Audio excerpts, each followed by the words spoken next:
Hello friends, आप सभी का स्वागत है आपके यूट्यूब चैनल किशोरी क्लासेस पर। तो फ्रेंड्स, अगर आप पहली बार मेरे चैनल पे आए हैं तो do like share and subscribe my channel. तो आज हम बात करेंगे जो साइंस के जो मेनली बहुत इंपॉर्टेंट क्वेश्चंस हैं उनके बारे में और जानेंगे उनको थोड़ा सा डीपली। तो आप किसी भी तो फ्रेंड्स, आप किसी भी एग्ज़ाम की तैयारी कर रहे हैं तो ये वीडियो आपके लिए लास्ट तक बहुत इंपॉर्टेंट है। इसमें जितने भी मैंने क्वेश्चंस लिए हैं, 100+ MCQs लिए हैं, वो सभी सिलेक्टेड और इम्पोर्टेंट हैं। वो सारे जितने भी क्वेश्चंस हैं वो सारे लेटेस्ट पूछे गए हैं या फिर ये पैटर्न फॉलो किया है। तो चलिए स्टार्ट करते हैं हम क्वेश्चंस। तो चलिए स्टार्ट करते हैं फर्स्ट क्वेश्चन। सबसे पहले जो फर्स्ट क्वेश्चन पूछा गया है उसमें क्लियरली पूछा है कि सिंथेटिक और नॉन सिंथेटिक फाइबर्स। तो जो यू रायन होता है वो सेमी सिंथेटिक फाइबर्स है पहला। और जो सिल्क है वो नेचुरल फाइबर है। सिल्क के साथ साथ आप एक चीज़ और याद रखोगे कि जो कॉटन है वो भी एक नेचुरल फाइबर है। ठीक है। उसके बाद है जो वाइट मेटल, किसको बोलते हैं? वाइट मेटल बोलते हैं हमारे प्लैटिनम को। और जो गोल्ड मेटल बोलते हैं, गोल्ड मेटल बोलते हैं हमारे गोल्ड को। ठीक है। उसके साथ साथ जो सिनेमा स्क्रीन होती है उस पर जो इमेज बनती है वो कौन सी बनती है? तो वो बनती है आपकी रियल इमेज, एक ये याद रखोगे। और 4 डिग्री सेल्सियस हमेशा इज इक्वल लेंथ किसके होता है? 39 फ़ारेनहाइट के। बस इतना ध्यान रखोगे आप। ठीक है। जो वाटर की डेंसिटी होती है वो बहुत ज़्यादा मैक्सिमम होती है 4 डिग्री सेल्सियस पे। और कैलामाइन किसका कोर है? वो कोर है जिंक का। उसके साथ साथ बेल मेटल जो है, बेल मेटल जो घंटियाँ जिससे बनती हैं वो किसका अलॉय है? उसके अंदर क्या क्या पड़ता है? उसके अंदर पड़ता है copper and teen. Atomic theory किसने डिस्कवर की थी? जॉन डाल्टन ने। इलेक्ट्रॉन किसने डिस्कवर किया था? जॉन थॉमसन ने 1897 में। उसके साथ साथ प्रोटॉन किसने डिस्कवर किया था? रदरफोर्ड ने 1920। आप ईयर भी याद रखोगे। और उसके बाद न्यूट्रॉन किसने डिस्कवर किया था? चैडविक ने 1932 में। आपको पता ही है कि जो वन एक एटम होता है उसके अंदर 3 चीज़ें होती हैं: प्रोटॉन, न्यूट्रॉन और इलेक्ट्रॉन। इसके ऊपर होता है नेगेटिव चार्ज। ठीक है। न्यूट्रॉन और proton, P for proton, P for positive charge. और न्यूट्रॉन, इनके ऊपर कौन सा चार्ज होता है? इनके ऊपर बोथ, मतलब ये कांस्टेंट होते हैं। ठीक है। और जो ग्रेफाइट और कार्बन और डायमंड हैं ये आइसोटॉप नहीं है, ये आइसो एलोट्रोप्स होते हैं किसी भी कार्बन के। और जो मेंडल हैं उनको फादर ऑफ जेनेटिक्स, उन्होंने फादर ऑफ जेनेटिक्स बोला था। इन्होंने एक प्लांट पे काम किया था। कौन? उस प्लांट का नाम है पी, मटर के प्लांट पे काम किया था। ये अगर बायोलॉजिकल नेम पूछा गया तो उसका नाम है, बायोलॉजिकल नेम, पैसिवम सैविटम। ठीक है। इन्होंने इसके ऊपर काम किया था, ये चीज़ आप ध्यान रखोगे। ठीक है। इसको और father of modern bio genetics भी बोला जाता है उसको। ठीक। तो सबसे पहला जो क्वेश्चन है हमारा वो है कि लाफिंग गैस कौन? सबसे पहला है फोटोग्राफी के अंदर कौन सी गैस यूज़ होती है? तो है सिल्वर ब्रोमाइड। उसके बाद है जो लाफिंग गैस है उसको, उसका नाम क्या है? उसका नाम नाइट्रस ऑक्साइड है जिसका फॉर्मूला N2O है। उसके बाद है फैथोमीटर। फैथोमीटर यूज़ किया जाता है किसी भी समुद्र की या फिर ओशियन की, अगर आपने मेजरमेंट करनी है कि वो कितना ज़्यादा उसकी जो डेप्थ है कितनी ज़्यादा है, मतलब कितना गहरा है, उसको आप फैथोमीटर से आप यूज़ करोगे। उसके बाद है जो भोपाल त्रासदी कांड हुआ था उसमें कौन सा एसिड था जिसकी वजह से लोग इतने मरे थे? तो उसमें था मिथाइल आइसोसाइनाइड। और जिसका फॉर्मूला होता है CH3NCO। और एक सबसे बड़ी बात है किस लिए यूज़ किया जाता है ये यूज़ किया जाता है प्लास्टिक बनाने के लिए। ये केमिकल पेस्टिसाइड के लिए, पेस्टिसाइड मतलब जो पेस्ट को मारने वाला केमिकल होता है उसके लिए। और फोम वगैरह बनाने के लिए। ठीक है। उसके बाद है जो बोरोक्स है, बोरोक्स क्या है? बोरोक्स एक क्लींजर है, मतलब आपके घरों को साफ करने के लिए उपयोग होती है। उसके साथ साथ एक डिटर्जेंट भी बोरोक्स होता है क्योंकि ये एक वीक बेस है। और जो उसका फॉर्मूला है वो है N2B4O7 और 10 मॉलिक्यूल्स ऑफ वाटर। उसके बाद है कार्बन डाइऑक्साइड। ड्राई आइस किसको बोला जाता है? ड्राई आइस बोला जाता है आपके कार्बन डाइऑक्साइड को, जिसको CO2 बोलते हैं। ठीक है। कास्टिक सोडा का दूसरा नाम क्या है? कास्टिक सोडा का दूसरा नाम है सोडियम हाइड्रोक्साइड। उसके बाद है वॉशिंग सोडा का दूसरा नाम क्या है? वॉशिंग सोडा का दूसरा नाम है सोडियम कार्बोनेट और जिसका फॉर्मूला है N2CO3। उसके बाद है जो फॉर्मूला क्विक लाइम का या फिर लाइम का क्या है? तो वो है आपका CaO। ठीक है। उसके बाद जो नेक्स्ट इंपॉर्टेंट क्वेश्चन, उसके बाद है नेक्स्ट इंपॉर्टेंट क्वेश्चन जो एसिटिक एसिड होता है, मैंने पिछली वीडियो में बताया है किस लिए यूज़ किए जाते हैं। एसिटिक एसिड का जो फॉर्मूला है वो CH3COOH है। फॉर्मूलेस हैं इसके अंदर, इस वीडियो में मैंने जो बताए हैं केमिस्ट्री के।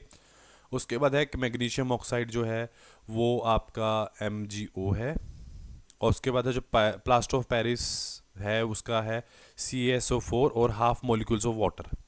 कैल्शियम ऑक्साइड हाइड्रोक्साइड का है CaO और OH, जिसको हम स्लैक लाइम भी बोलते हैं। और जो हमारी सर्कुलेशन ऑफ ब्लड है, सर्कुलेशन मतलब हमारी बॉडी में जो पंप कर रहा है ब्लड को, वो किसने डिस्कवर किया था? विलियम हार्वे ने। ये साइंटिस्ट का नाम पूछ सकते हैं। उसके बाद दो आपके लेंस होते हैं, एक कन्वेक्स होता है और एक कॉनकेव होता है। इनके आपकी इमेज के बारे में पूछ सकते हैं कि जो कन्वेक्स लेंस होता है वो हमेशा वर्चुअल होता है, इरेक्ट होता है और डिमोनाइज्ड होती है उनकी जो इमेज बनती है, जबकि जो कन्केव की होती है वो नॉट रियल और वर्चुअल। ठीक है। जब भी एक बॉडी से दूसरी बॉडी में ट्रांसफ़र होती है हीट, उसको आप कंडक्शन बोलोगे। जो ओजोन है उसको एलोट्रॉप बोलते हैं हम। और एलोट्रॉप ऑफ ऑक्सीजन बोलते हैं। ओजोन का फॉर्मूला O3। पाई कहाँ जाती है? Into stratosphere. किससे बचा रही है? यूवी रेज से। यूवी रेज कहाँ से आ रही है? हमारे सन से आ रही है। ठीक है। उसके बाद है एटमॉस्फेयर के अंदर जो गैसेस हैं वो कितनी मात्रा में हैं? सबसे पहला नाइट्रोजन 78%, ऑक्सीजन 20% है, आर्गोन 0.9% है, कार्बन डाइऑक्साइड 0.04%। उसके बाद है लेजी आई, एक बीमारी होती है जिसको एम्ब्लियोपिया भी बोलते हैं। इसमें क्या होता है? हमारी जो आइज़ होती हैं वो हमारे माइंड के साथ मिलकर किसी भी पिक्चर को या फिर एनालाइज करने में हेल्प करती है। तो लेजी वाई जो आपकी आइज डिजीज़ होती है उसके अंदर आपका जो ब्रेन है और आई है उसके बीच में तालमेल ठीक नहीं होता। मतलब वो मतलब there is a no coordination between them, तो उसको हम बोलते हैं लेजी आई। उसके बाद है एक रेडियम जो था 1898 में, वो किसने डिस्कवर किया था? वो एक मैरी क्यूरी ने और पीरी क्यूरी ने डिस्कवर किया था। ये भी आप याद रखोगे। ठीक है। तो अभी मैंने जितने भी आपके बार बार पूछे होते हैं केमिकल्स के नाम वो बताए हैं। सबसे पहला पॉइंट है जो एसिड होता है उसके अंदर क्या होता है? उसके अंदर हाइड्रोजन आयन होते हैं। तो ये जब भी आप एसिड पानी में आप डिज़ोल्व करते हो तो वो क्या बनाता है? वो हाइड्रोजन आयन बनाता है, ये याद रखना। ठीक है। और जो एसिड रेन होती है वो किसकी वजह से बनती है? वो सल्फर डाइऑक्साइड और नाइट्रोजन ऑक्साइड की वजह से बनती है। ये याद रखोगे एटमॉस्फेयर में। ठीक है। और इसमें ताजमहल जो है वो येलो कलर का होता जा रहा है क्योंकि उसके पास एक रिफाइनरी है। उस रिफाइनरी का नाम आप कमेंट बॉक्स में डालोगे, कौन सी रिफाइनरी की वजह से जो येलो जो मार्बल है ताजमहल का वो क्यों येलो होता जा रहा है। उसके बाद है हाइड्रोक्लोरिक एसिड का HCl है, नाइट्रिक एसिड का HNO3 है, सल्फ्यूरिक एसिड का H2SO4 है। इसको हम किंग ऑफ एसिड भी बोल डालते हैं। ठीक है। किंग ऑफ एसिड होता है हमारा सल्फ्यूरिक एसिड। उसके बाद है हाइड्रोब्रोमिक एसिड है जो है HBr है। हाइड्रो आयोडिक एसिड जो है HI है। पर क्लोरिक एसिड HClO4 है। एसिटिक एसिड जो है CH3COOH है। कार्बोनिक एसिड H2CO3 है। फॉस्फोरिक एसिड हमारा H3PO4 है। उसके बाद है जो फॉर्मिक एसिड है HCOOH है। उसके बाद है जो कोयला है हमारे देश में, उसके अंदर पूछा गया है, देखो उसके अंदर कोयले के अंदर क्या होता है? सबसे ज़्यादा कार्बन होती है। तो जो कोयला है उसके भी डिफरेंट टाइप्स होते हैं। तो उस टाइप्स में से जैसे 4 डिफरेंट टाइप हैं, उनमें से सबसे ज़्यादा कार्बन किस वाले में पाई जाती है? तो ये क्वेश्चन आपसे पूछा जाता है तो आप लिखोगे एंथ्रोसाइट एक कोयला है जिसके अंदर जो कार्बन की मात्रा है वो सबसे ज़्यादा पाई जाती है। तो मात्रा कितनी है? 85% से लेके 95, मतलब मैक्सिमम जो है ये सारा का सारा कार्बन से बना हुआ है। ठीक है। के बाद है जो आपका हस्क ऑफ कोकोनट होता है, आपने देखा ब्राउन सा पार्ट जिसको हम फाड़ते हैं, मतलब वो किससे बनाता है? वो एक सैकलन काइमा टिश्यू होते हैं। लेग सैकलन काइमा टिश्यू जो होते हैं वो लिविंग टिश्यूज होते हैं प्लांट के अंदर। और आप इसको ऐसे भी कर सकते हो PCS, मतलब एक सेल का नाम होता है पैरन काइमा सेल प्लांट में, एक होता है कॉलन काइमा। ठीक है। और एक होता है ये सैकरन काइमा। तो सैकरन काइमा जो है कोकोनट, हस्क ऑफ कोकोनट है। और जो ग्रेविटेशनल कांस्टेंट जी किसने सबसे पहले मेजर किया था? वो था हेनरी कैविडिश ने सबसे पहले वो मेजर किया था। ह्यूमिडिटी क्या होती है? ह्यूमिडिटी होता है जब आपकी हवा में पानी की अमाउंट कितनी है, उसको आप ह्यूमिडिटी बोलते हो। और जो इथॉनिक एसिड होता है वो उसको हम एसिटिक एसिड भी बोलते हैं। और ये कहाँ पाया जाता है? ये हमारा सिरके में पाया जाता है। अगर कोई फल फ्रूट खराब होगा उसके अंदर पाया जाएगा, या फिर सब्जी वगैरह कोई खराब होगी उसके अंदर पाया जाएगा। इथोनिक या एसिटिक एसिड सेम ही बात होती है।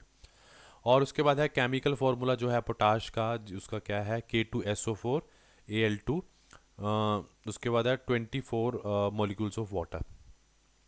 सबसे इम्पोर्टेंट है एसिड को, जब एसिड क्या होता है वो हमेशा, एसिड का मतलब ना रेड रखा करो आप, रेड। एसिड जब भी फेंकोगे तो लाल कर देगा चीज़ को, तो वो क्या करेगा, ब्लू लिटमस को किस में कन्वर्ट कर देगा, इनटू रेड। और बेस उल्टा कर दो आप, red litmus to into the blue. और हमारी बॉडी में एक जो सॉरी जो कैंसर है उसको, उसके लिए कौन सा रेडियो एक्टिवली बहुत कॉमनली यूज़ किया जाता है, तो वो है आपका कोबाल्ट 60। और एक चीज़ और ध्यान रखोगे, कोबाल्ट कोबाल्ट और भी जगह पाया जाता है, वो जो विटामिन B12 है उसके अंदर, B12 के अंदर, ठीक है।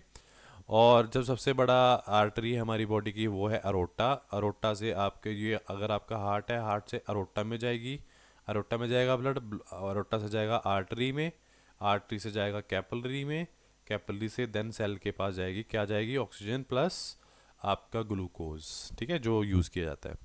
उसके बाद है इन्फीरियर वेना केवा। ये दो तरह के होते हैं, अगर आपका हार्ट ये है तो यहाँ पर जो एक, यहाँ पर दो होते हैं, ये सुपीरियर वेना केवा है, ऊपर वाला जो नीचे वाला है वो इन्फीरियर वेना केवा है। तो इन्फीरियर, अगर वैसे तो वेना केवा आप पे टिक करोगे आप, अगर अगर स्पेसिफाई पूछ लिया तो आप इन्फीरियर वेना केवा जो है वो सबसे बड़ी वेन है। तो आर्टरी वेन में फ़र्क भी क्या होता है, जो आर्टरी होती है वो हमेशा आपका ऑक्सीजन वाला ब्लड लेके जाती है, ए फॉर एप्पल, इससे याद रख लो कि ऑक्सीजन वाला लेके जा रही है। और वेन लास्ट में आता है ABC के, तो वो कार्बन डाइऑक्साइड वाला ब्लड लेके जाती है। 99% तो ऐसा ही होता है, देर इज़ एक्सेप्शन।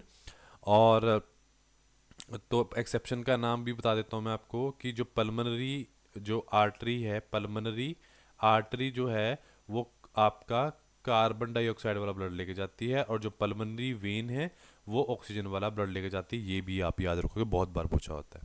उसके बाद जो पेनक्रियाज होता है, पेनक्रियाज क्या सिक्रीट कर रहा है, पेनक्रियाज सिक्रीट करता है इंसुलिन। और वो क्या करता है, हमारे ब्लड को, ग्लूकोज लेवल को रेगुलेट करता है, ग्रोथ और मेटाबॉलिज्म में करता है।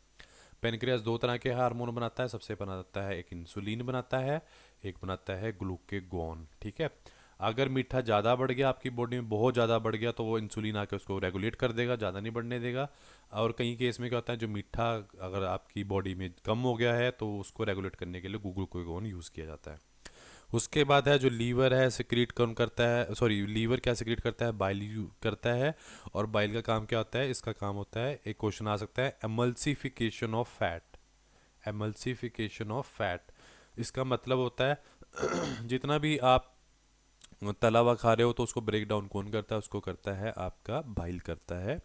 और सबसे बड़ी बात है, जो बाइल है वो तो करता है सिक्रीट कौन, लीवर कर रहा है, और जाके स्टोर किस में होता है, ये हमारा गॉल ब्लैडर में। गॉल ब्लैडर क्या होता है आपका, गॉल ब्लैडर होता है जो, जिसको हम फित्ता बोलते हैं, मतलब उसके अंदर स्टोन वगैरह हो जाते हैं तो डॉक्टर उसको निकाल देते हैं। तो I hope you like this lecture. Please comment on my YouTube channel, अगर आप किसी और टॉपिक के ऊपर आपने क्लास लेनी है, then I definitely assured you that कि मैं उसके ऊपर एक अच्छी क्लास लेके आऊँगा। Thank you so much.